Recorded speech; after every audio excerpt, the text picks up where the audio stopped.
we'll see. I guess pulling it back to on-chain, because I know a lot of people watching this would be like, just come on, ask about on-chain. My question to you, mate, was Joe and I open TradingView every single day. We open Glassnode, if not every day, every second day. What are the charts that you go to and look at every single day? Do you have a couple of favorites that you look at? Maybe as well, if you had a choice, gun to your head, if you had three charts to look at, or just a couple, just to give you an informed opinion on where we're going, what would they be? Yeah, so rather than specific charts, I might get in the path of concepts, because the concepts are actually what makes this whole thing sing. And actually, what I like about this is it's a great question, and really what it comes down to is what makes on-chain analysis different to any other type of analysis.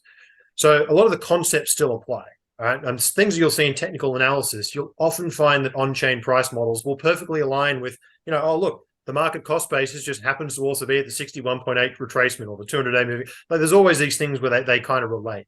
And the reason why is what on-chain is describing is human psychological decisions. It's all at scale. We are looking at people making decisions collectively, aggregating all that information, and then turning it into an informed set.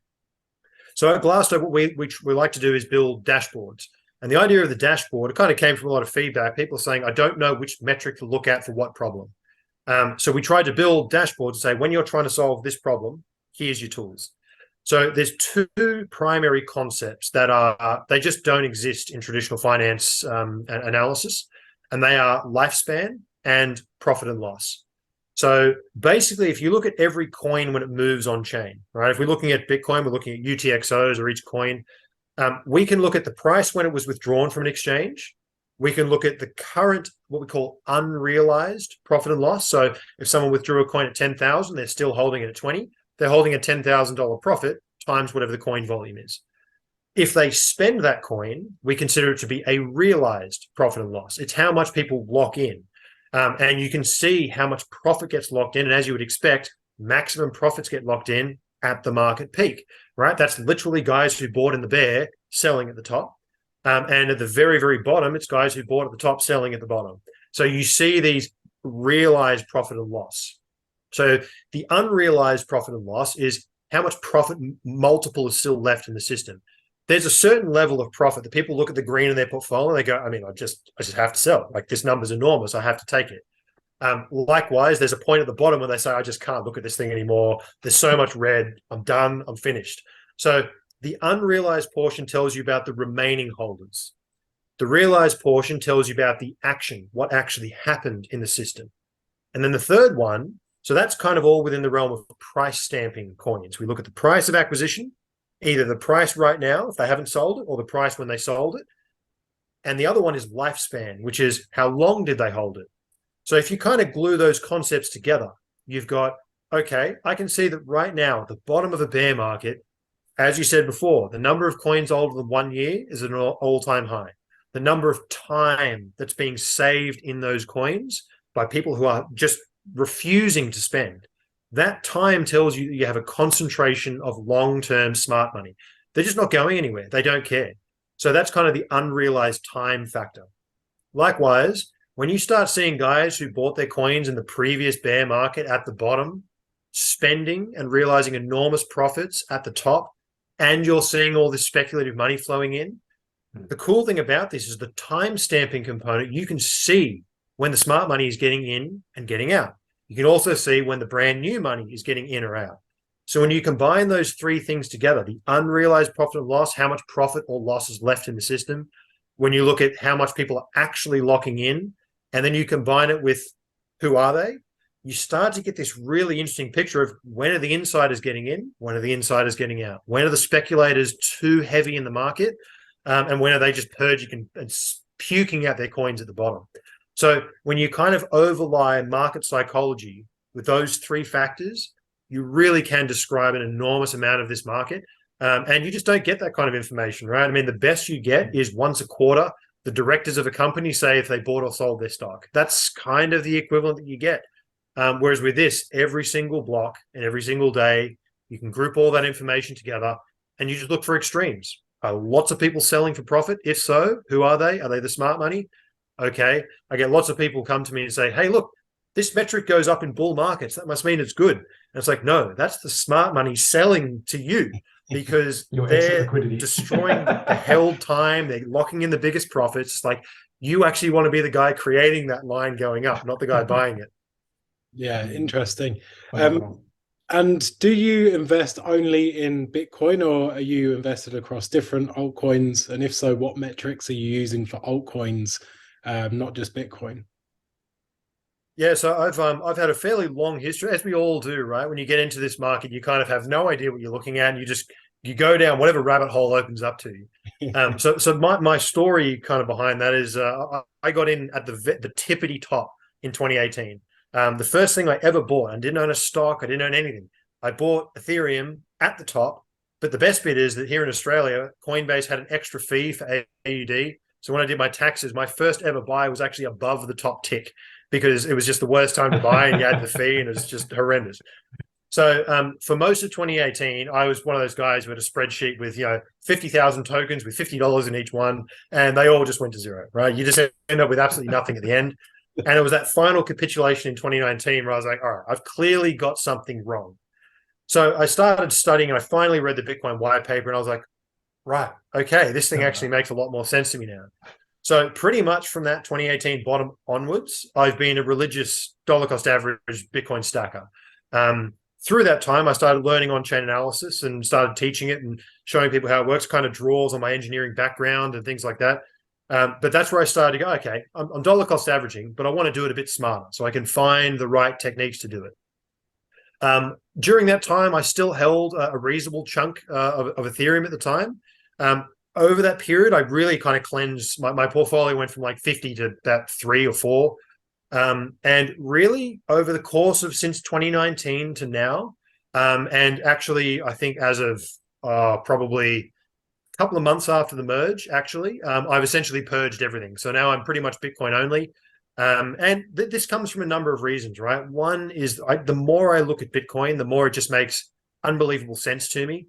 When you look at the proof of work impacts, right? It's getting involved in electricity grids and load balancing, and people are building renewable power plants in Africa off hydro dams. You look at all these things, you go, if there was a company that was doing all of these social good, would you want to own stock in it? And the answer is, I mean, of course. So you kind of look at the positive externalities that Bitcoin is having on the world, and to me, it just makes a lot of sense. At the same time, the more I kind of looked at, I kind of lost all my conviction in many of the tokens back in 2019 because you kind of you wake up from the ICO fever and you're like, all right, these things don't actually have any real value. There's no kind of value accrual. They're all trying to avoid securities laws and all this kind of stuff. So really, my token interest died down in 2019. But as it kind of came into the merge, my conviction in proof of stake is, to be honest, I don't really have much. I think it just kind of is quite a capturable model. So at the end of the day, that was my decision point. I kind of saw the merge, and I saw that there was a lot of engineering things that just didn't quite line up for me. And from that point, I essentially closed out that very, very long-term trade. Multiple years I held that. And now I'm essentially Bitcoin only. And a big reason for that is it keeps my mind clear. I'm one of these guys where I do my best work when I don't have a leveraged position sitting on the back corner, and I'm not worrying about which token is going to go up faster than the others. For me, I get maximum mental clarity when it's simple and clean. And for me, holding Bitcoin, I can sleep. I have absolutely no concerns. I mean, if most traditional investors saw my Bitcoin allocation, they'd have a heart attack. But at the same time, for me, because I understand it so well, I know its heartbeat, right? I literally look at it every day. So I'm quite comfortable having a large allocation to it. And to be honest, I'm actually more interested in like oil and uranium and commodities. That to me is far more appealing in many regards than much of the crypto space. Because the thing that Bitcoin really, my biggest lesson from the last 24 months is the positive externalities of Bitcoin mining and the power element on the real world. And, once you go down that rabbit hole, you're like, oh man, now I'm learning about energy grids. I'm learning about energy scarcity. You start learning about nuclear power, and you're like, I mean, this stuff is going to have a real positive impact on society. And when I look at the crypto sphere, okay, it may make JP Morgan's trading T0 settlement. It may make some of the money markets more efficient, but do I really care? Not really. What I care about is what's going to actually make the world external to the crypto world. What's going to make that better? And to me, Bitcoin firmly fits in that realm. And there's just other stuff out there that is more exciting to me on that regard. So it's kind of an interesting perspective for someone who's in the industry. Yeah, and I find it fascinating. I think that cryptocurrency brings a lot of people who are very mindful and conscious of the planet, and they invest in cryptocurrency because of the belief in what it's actually bringing and I think the journey is very typical. You get in because you think you can make a ton of money in it very, very quickly. Then you start to learn about when you do make money in it quickly, or the other way for some people, because you're like, well, what am I actually doing here? What am I investing in? Then you get this kind of clarity of this is much bigger than what I've realized that it first was. And you're becoming incredibly passionate about what it's doing and delivering. I had a very interesting meet the other day. I was out looking at some mountain in the middle of the desert and these 5,000-year-old tombs. It was really, really cool. And there was a security guy, an African guy, who stands around the tombs making sure that no one climbs on them. And I was asking him what his experience with crypto. I can't help it. Everywhere I go, I talk about crypto. It's all and yeah, no, I was just asking his perspective of it because I know that it is the number one searched is from Africa, because of the, I guess, corruption, to say the least, over there and all the challenges. There's many reports. I think Chainalysis actually does a very good report every year on the adoption, and it's disproportionate, like so much higher in the developing world. Yeah, because they understand like their system doesn't work. So they immediately get it.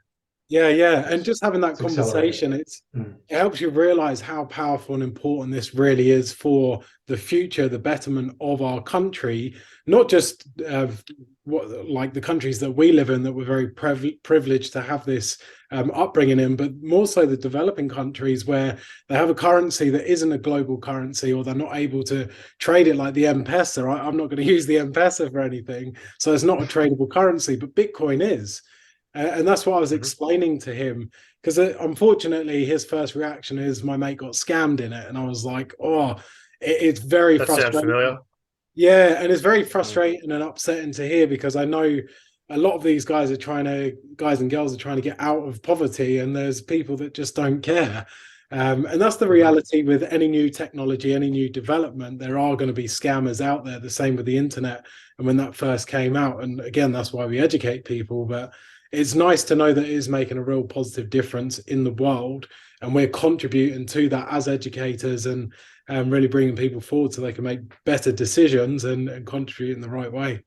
Yeah, interesting. Yeah, and stable coins are also one of these things that we don't really need to understand it that much when you're in the West, but just having access to a liquid US dollar in some format, most people don't have that, and it's immensely valuable. So the stablecoin side is also a fascinating element. It's obviously it's grown a lot. There's also going to be a lot of regulatory pressure, but it's one of those areas that you hear lots of these stories of. Even Tether, right? Even though it's got the kind of shady background, and there's all sorts of stories about it all. There's people out there in the developing world who this thing is a lifeblood to them, where it just gives them somewhere that their currency. I mean, you see. I can't remember which country it was, Lebanon or something similar, where their currency just gets overnight devalued by 90%. I mean, someone who had their money in any kind of asset that wasn't their local currency was protected from that. And when you put it in the context of 90%, you got to start again. Whatever cash you've got in your bank account, you're starting from scratch. So these kind of things it's powerful stuff, and it is actually something worth fighting for. Right at the end of the day, and I agree, the education side is really important from this angle, because it is worth fighting for. There are grifters out there. It would be nice if there were far less of them, but really the only way you can't stop them. The only way you can counter is with information and people understanding things.